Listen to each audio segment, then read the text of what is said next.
The following is brought to you by our friends over at Actabl. Actabl gives you the power to profit. Please check them out at actabl.com and enjoy today's show. Hey everybody, thanks so much for tuning in to No Vacancy Live, and thanks for spending time with me. Today, I'm Glenn Haussman, and I'm excited because today is going to be a really cool story because one of the things that I like sharing when I'm on the road doing speeches, doing whatever it might be, is how we can all make money and focus on doing the right thing. Those things don't have to be mutually exclusive. We can bring them together. That's kind of one of the things that really turned me on about this hotel company. So we're gonna be talking about SCP Hotels, where I wish I was at right now, but I think Ken Cruse is there right now. Ken, how are you, man? It's great to see you. I'm doing great, Glenn. Thank you for asking. And I do love that background. That is from our Laguna Surf Lodge just up the street from where I am right now. Yeah, please don't tell anybody. I just grabbed it from the internet. All right. So SCP Hotel Soul, Community, and Planet, and the whole idea of conscious capitalism and how we could appeal to people, make people feel like people again, and still somehow make money at the same time. So I think this concept is really cool, Ken, right out the gate. Yeah. Yeah. Thank you for saying that. I couldn't agree more. And typically when I do these things, I'm doing them with my wife, Pam, who's on the road today. One of us has to get out there and actually work. So I get the good fortune of joining you today, and Pam's not with me. But the genesis of Soul Community Planet was just as you said. We took a career in hospitality, learned Where you were like CEO of Sunstone Hotel Investors, massive company, and other stuff yeah. as well. Oh, yeah, we had a lot of fun doing that, learned a lot in that experience too.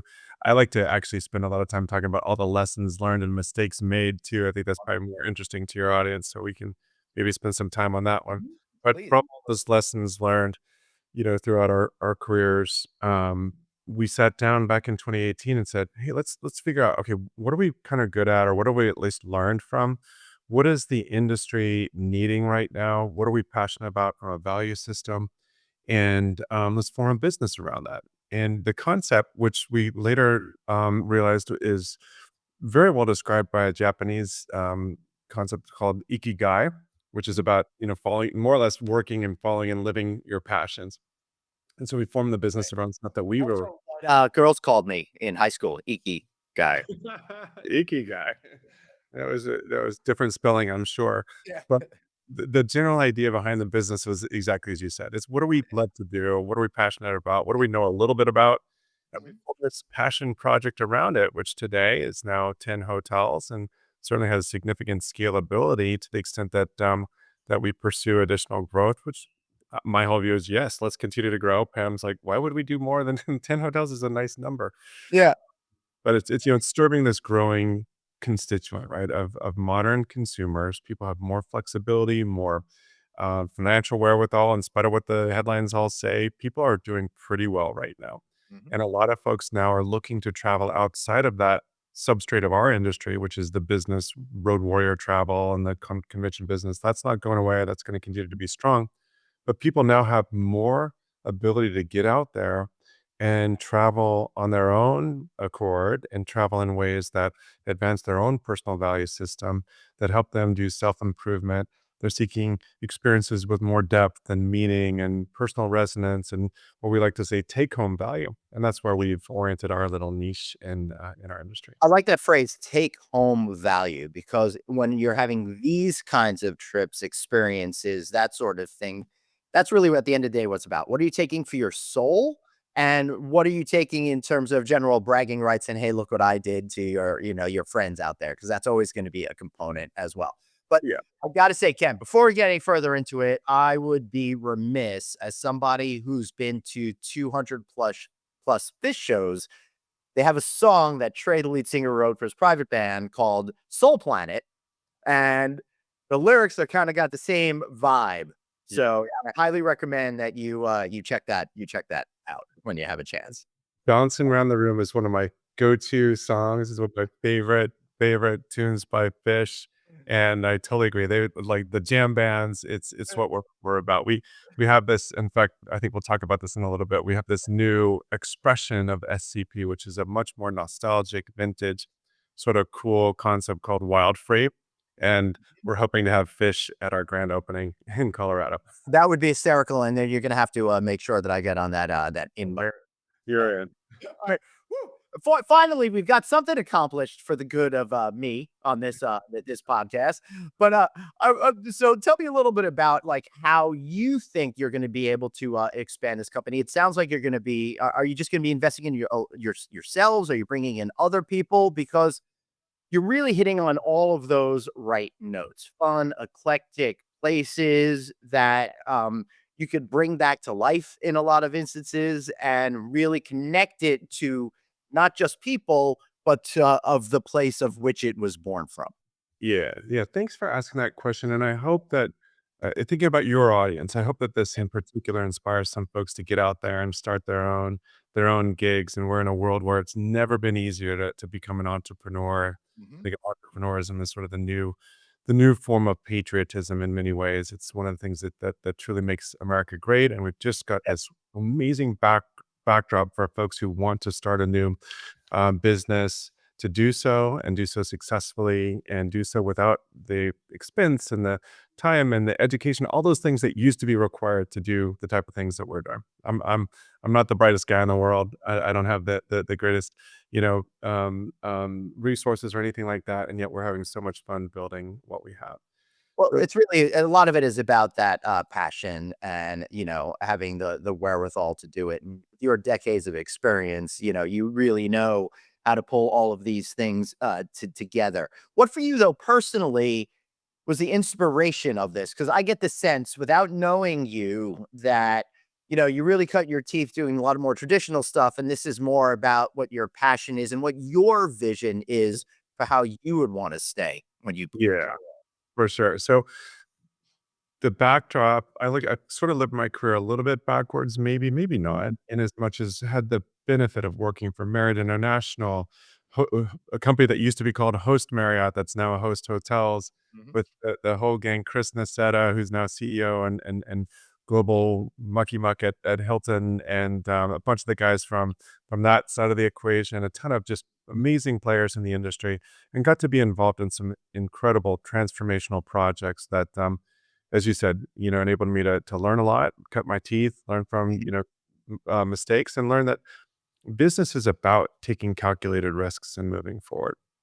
The genesis of Soul Community Plan, as I touched on a moment ago, is a lot about the values that my wife and I stand for, but it's also about what we've learned about our industry over the last, few decades.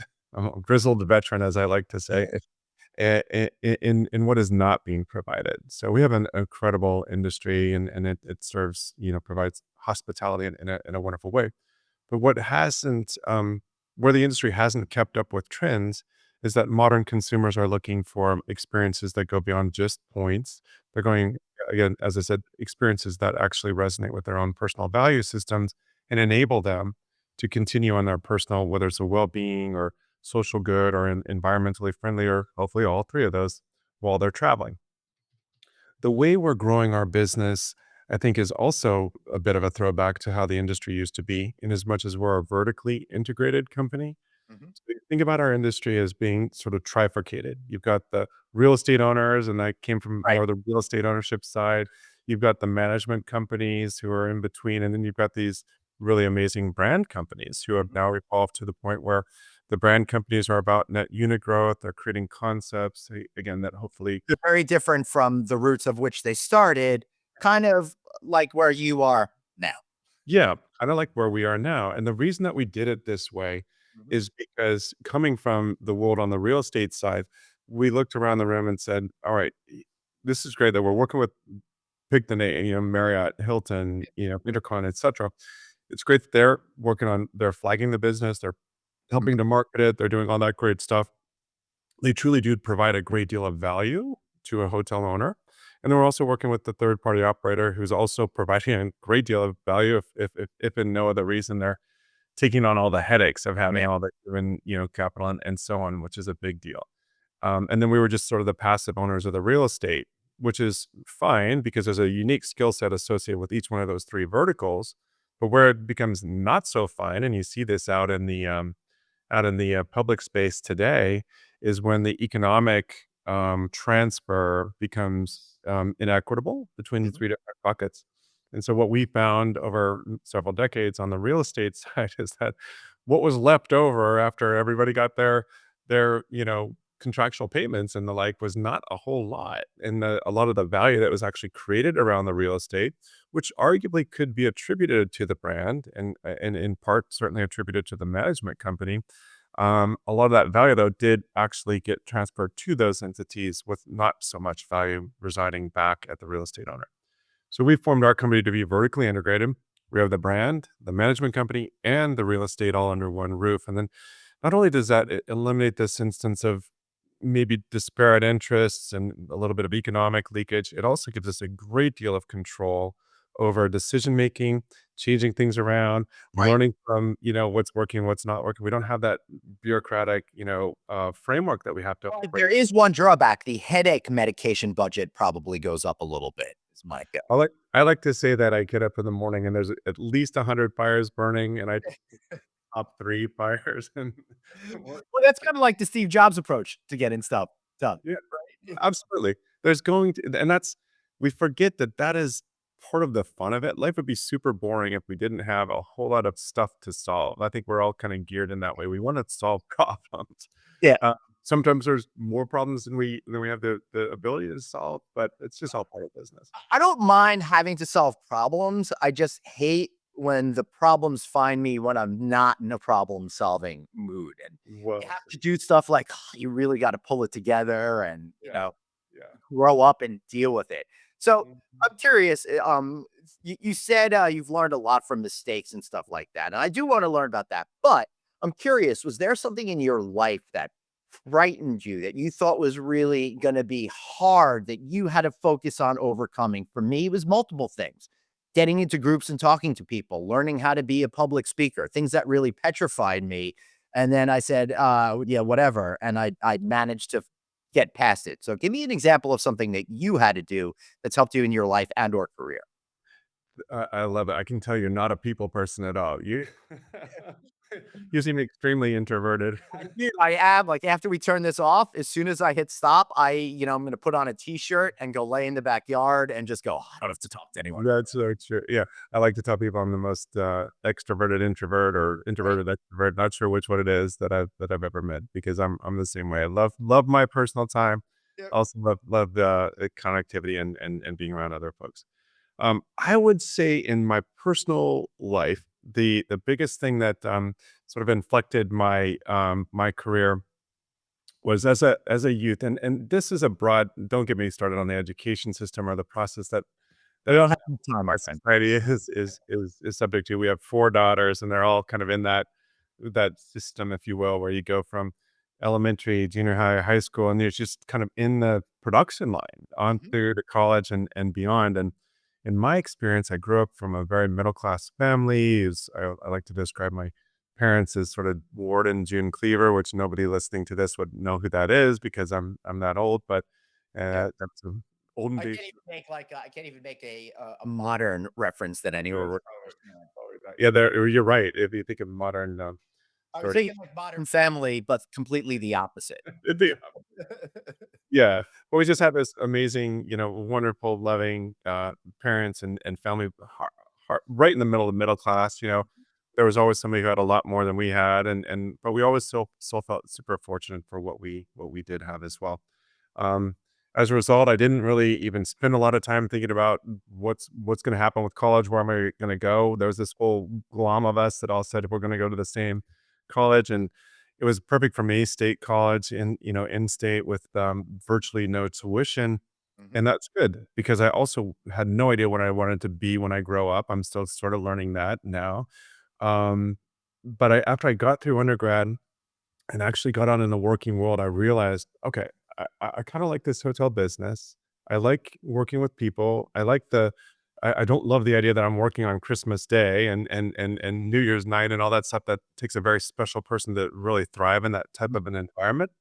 And I realized, well, if I want, Or you could just be Jewish like me and you always volunteer to work Christmas and everyone oh, wants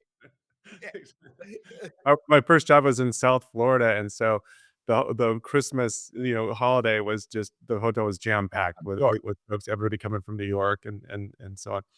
But but what I learned is, okay, great. I like this industry, and if I want to orient, my career path around what I actually want to do, I'm going to have to buckle down and actually start to really, develop the tool set and volunteer for more, duties. And I remember working in a hotel, and I'd always volunteer to come work in the kitchen or do night audit or anything that I could learn a little bit more about the hotel, and that I think provided even more momentum in my career choices. So I think it was just realizing that the more we put ourselves out there, the more we challenge ourselves to do more, the more we're able to accomplish.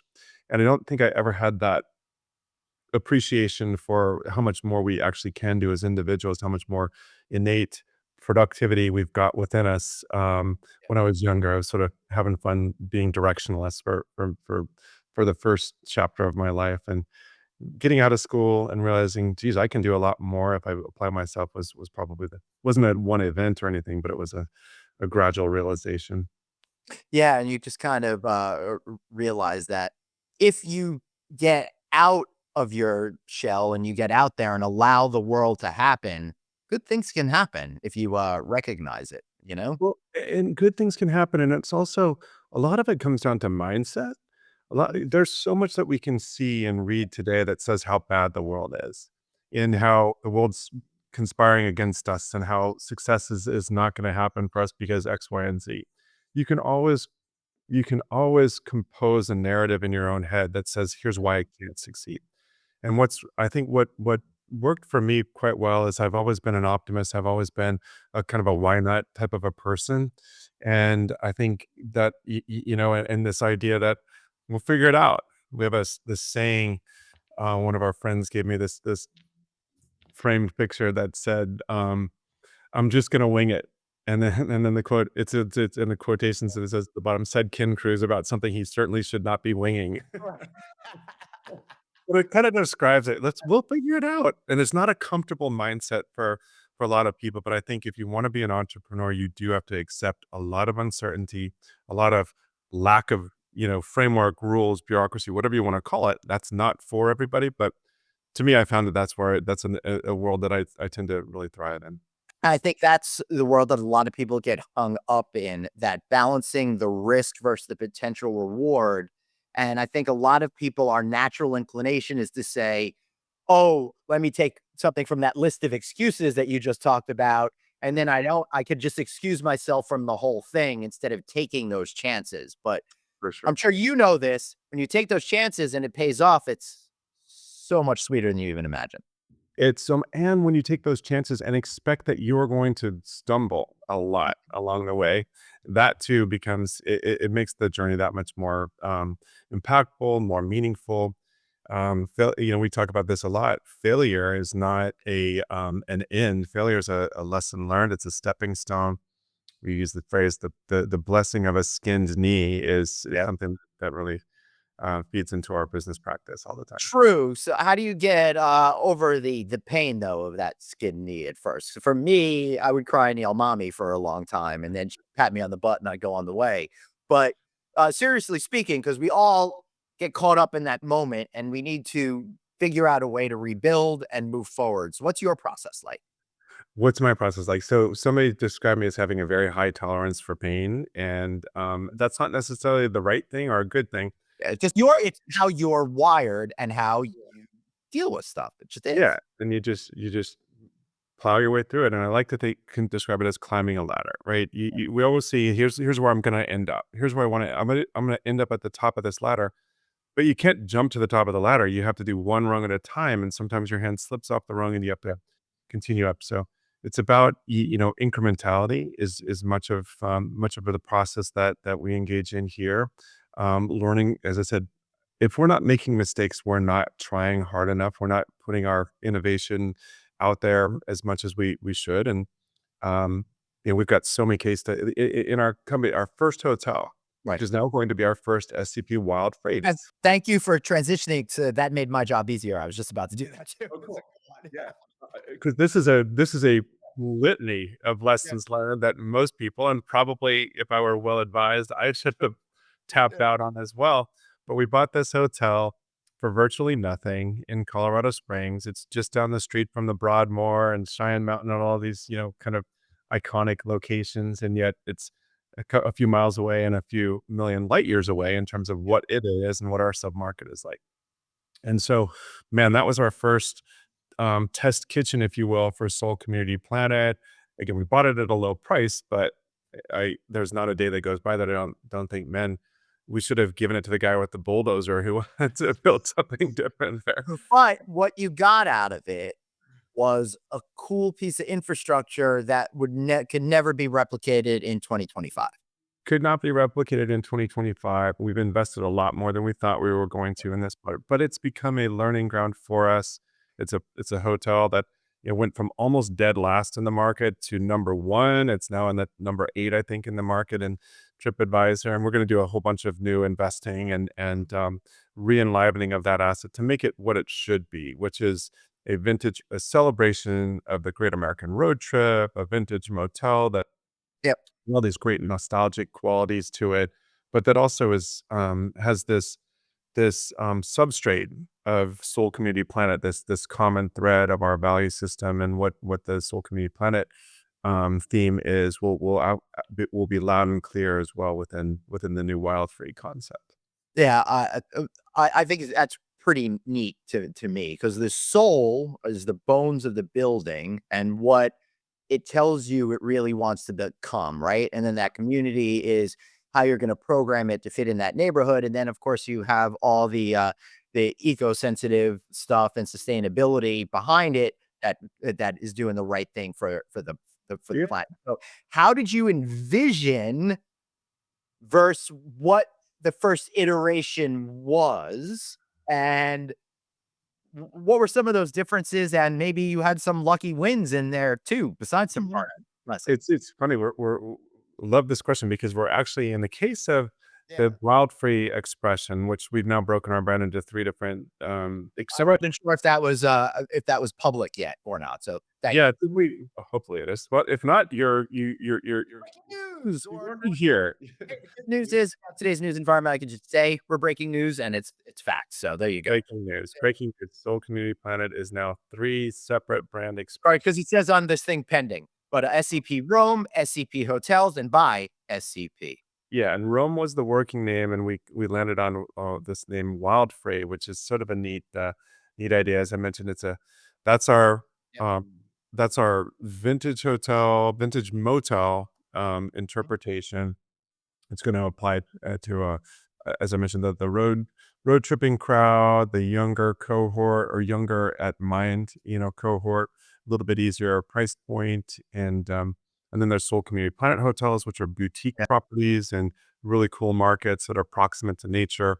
And then there's the highest end, which is By SCP, which tend to be these iconic lodges. We've got one in Costa Rica, one of the most Wow. spectacular natural settings you'll ever find. We've got this beautiful property on the Oregon coast and so on. Those are the by SCP expressions. But I love it. And with the reimagined vintage motel conversions, I am required to mention that our friend Craig Sullivan says they need to be called motiques. So we're trying to that's get. I'm going to use that. Yeah, it's a great phrase. So I got to keep. He coined it, but I'm spreading the gospel on it because I really believe in it, and I love what you're doing with that. You're playing into nostalgia, but not my nostalgia necessarily, but the sense of what we're all nostalgic about for that common America kind of vibe, Mhm. depending on where you are. So that gives you a lot more creative leeway where you don't have to follow some specific nostalgic rules, and I think at least. 100%. Yeah, you said it right. And I love this motif. We've actually had a fair number of conversations because I keep saying we have to call them motels. We have to Yeah. call these properties motels. And Pam's keeps saying that people don't even know what a motel is. So motique is wonderful. Good for Craig. Thank you, Craig, for coming up with that. Awesome. So how are you thinking about making that emotional connection with customers at all of these different concepts. What's the through line? Yeah. So the three line is the starting point is the value system itself. And we think about Soul Community Planet as a community. I love that we started today's conversation with this idea of conscious capitalism. We 100% don't believe, we know for a fact, capitalism, entrepreneurism, risk taking, all those things are what make America truly great. And what we love about Soul Community Planet and many of the companies that are out there now that have been sort of products of this new mindset, we start with conscious capitalism, and maybe mindful capitalism is a phrase that'll work its way into that description as well. In as much as we start by saying, okay, what do our constituents need? What do the guests who choose to stay in our hotel, what are they looking for? What need are we addressing through the experiences that we're providing? Similarly, what need can we provide for beyond just a paycheck and a good benefits program and a place to spend 8 hours a day to our team? And how can we kind of form a community that is comprised of ourselves, our team, the guests who, choose to go into our doors? And so we start with this idea of community and shared values and advancing that value system jointly instead of the more traditional mindset that you see in many businesses, which is sort of almost like an us versus them Yeah. mindset. You come in and give me your money, here's your product, and hope you don't complain, and off you go. We think of our business and hospitality in general as being uniquely positioned to form a true, lasting, authentic relationship between the provider, the hospitality provider, and those who choose to become part of our system, Yeah. or our community, if you will. Um, Part of that is done through our loyalty program is very different from the incredible innovation that underpins most of the big, chains today, the points program. We don't have a points program. But what we do have is when you walk into our doors, we have this incredible psychological linkage with our guests where we thank them for helping to make the world around us a better place by choosing to stay with Soul Community Planet.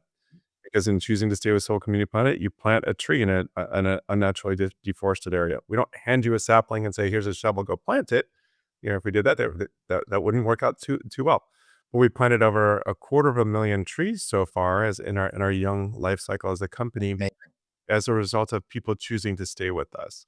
We also do some really great work with NGOs, for example, in Hawaii. When we acquired our hotel in Hawaii, we sat down with them Sheila.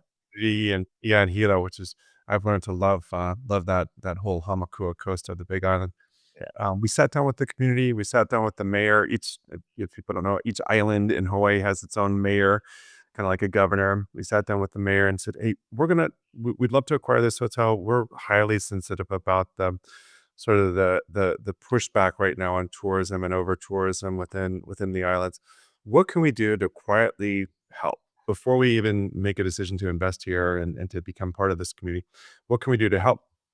And the mayor mentioned that on the big island of Hawaii, that at the southern tip of the island, there's this beach called Camilla Beach that unfortunately serves as a receptacle in many instances of waste that is coming from this what's called the Great Pacific Garbage Patch in some less. Right. Because the ocean currents, it gets dumped there. Yeah, it becomes this gyre that's just full of stuff, and it's mostly stuff that came from either the mainland or commercial fishing or, mankind's activities certainly didn't originate in Hawaii, but some of it ends up hiving off of that gyre and ends up on the southern tip. And it's such a great reminder that we as consumers have, there's a lot more we can do to help, minimize that type of impact on our environment.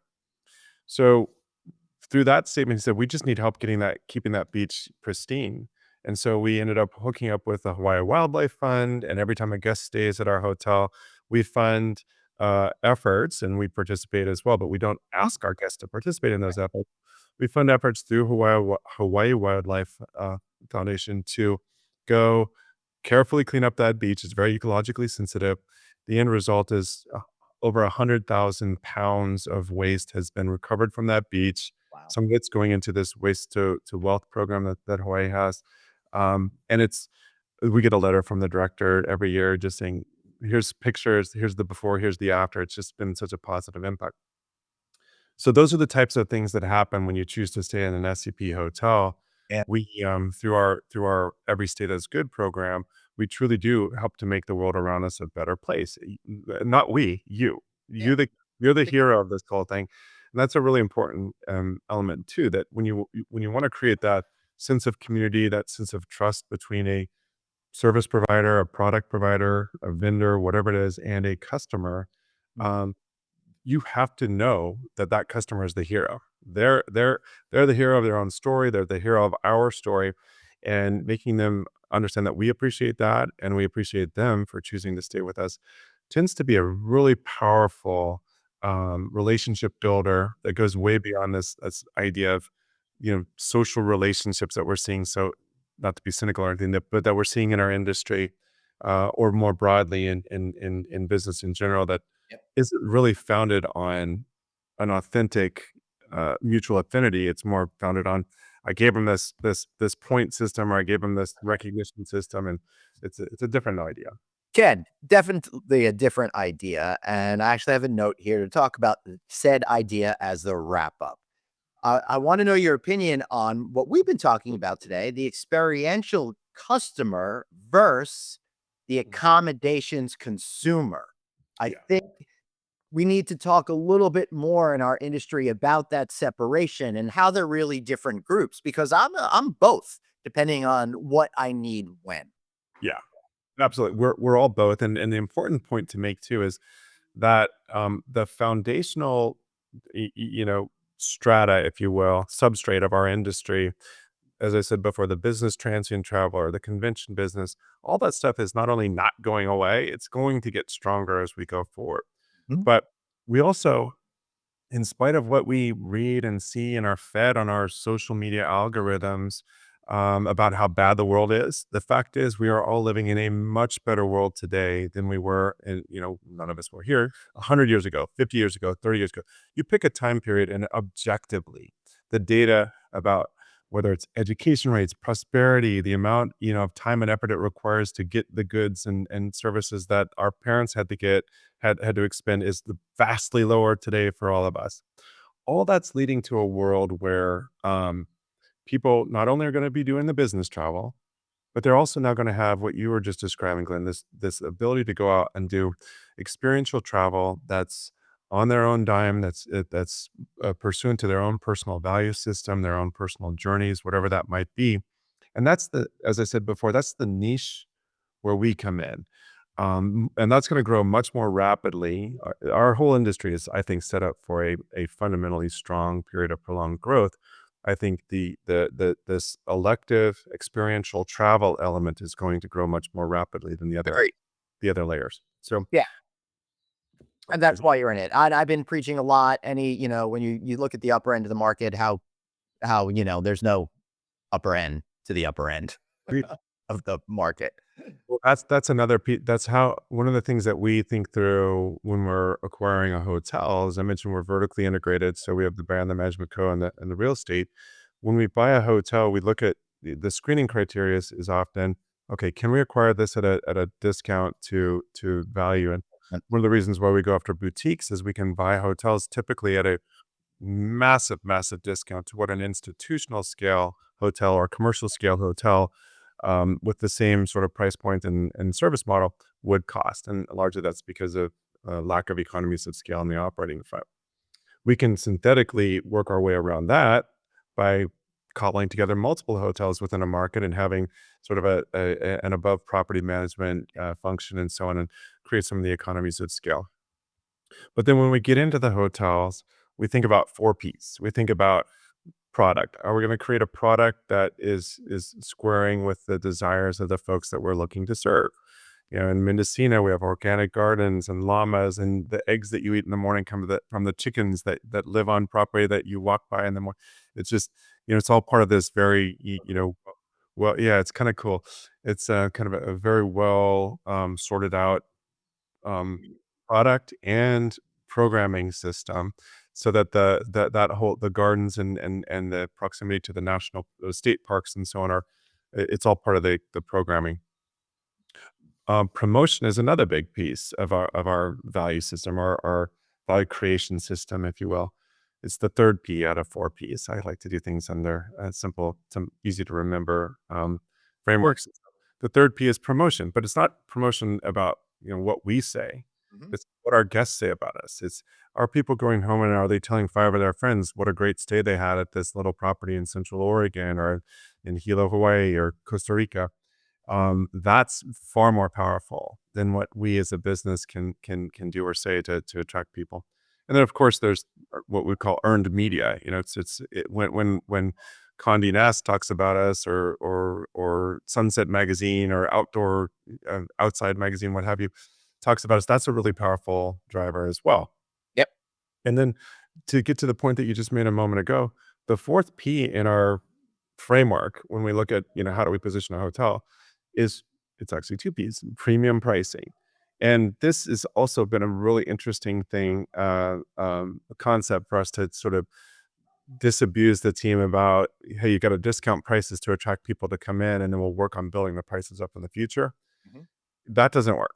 When you have people who are, especially who are choosing to come stay Mhm. at a property because the experiences and the values that are provided are consistent with what that consumer aspires to be, you are um you are actually undermining the process by offering discount pricing, because the perception is, okay, there's something wrong. There's something that Right. needs to be You discounted. pay the value of the experience at a lower dollar, and it's Right. much higher to bring up the prices in the future. Absolutely. So, I remember during some dark days of our cycles, always preached, and this is, I guess, something that's similar is, give somebody some more value while on site. Maybe give them some drinks at the bar or a meal or something like that, where you don't have to lower the dollar value. Absolutely. Yeah. Absolutely. So we start with this premium pricing, and I always use the example. If you think about, y- pick any of our properties, but Mendocino is a good example. We've got a couple of really cool hotels in Mendocino, but there are a lot of really cool hotels in that whole Northern California coast. It's I think it's poised for discovery here over the next several years. But many of the hotels are legacy, owned and operated. Oftentimes the sole proprietors, or just innkeepers, and they just love what they're doing. Yep. They're not really that focused on pricing or anything else. So if you go to the old-fashioned way of searching, which we should get to the new way of searching, the old-fashioned way, you go to Google and say, "Hey, I want to stay at a hotel in Mendocino." You get 104, 105 hotels that show up. 100 of them are all priced at the same glom. Mhm. And there's 4 or 5 that actually kinda get what I was talking about, and similar product, similar concepts, Yeah. but they're several $100 higher than the other hotels. I'm not saying that everybody should do the same thing, because certain hotels, they want to operate within that whole value base, and that's totally fine. But when you truly add a, significant incremental, as we talked about a moment ago, take home value, Yep.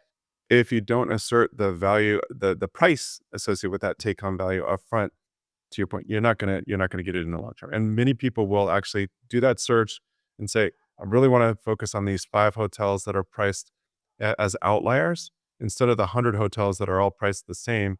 It's a distinguishing quality that seems very counterintuitive, but it's absolutely true. When you're aspiring to create a premium brand, premium service, Right. premium experience, you have to start with premium price. It's also giving psychological cues. If you come in lower, it's not the same. I learned this in business, right? You price yourself lower, people come into it with the wrong attitude. If you price it higher, they Yeah. come in with attitude, you know what you're doing, things are gonna be right. So Right. there's the mindset shift.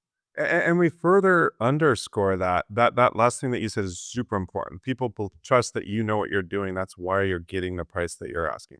Yep. We have something called fair trade pricing as well, that says no matter what happens on your stay, and no matter what you think about all the hotels on planet Earth from Four Seasons on down, inevitably there will be instances where guests show up and the experience was not what they were expecting. Something happened.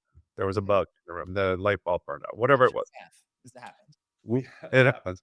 We have a system called fair trade pricing, which puts Mhm. all the power in the hands of the guests who choose to stay in our hotels. It's yet another way to authentically underscore this concept that, hey, we're on your team. We're not across the table from you. We're all part of the same community.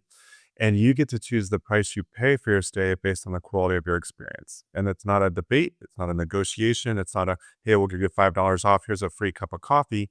It's, you tell us what you think is fair, and we honor that.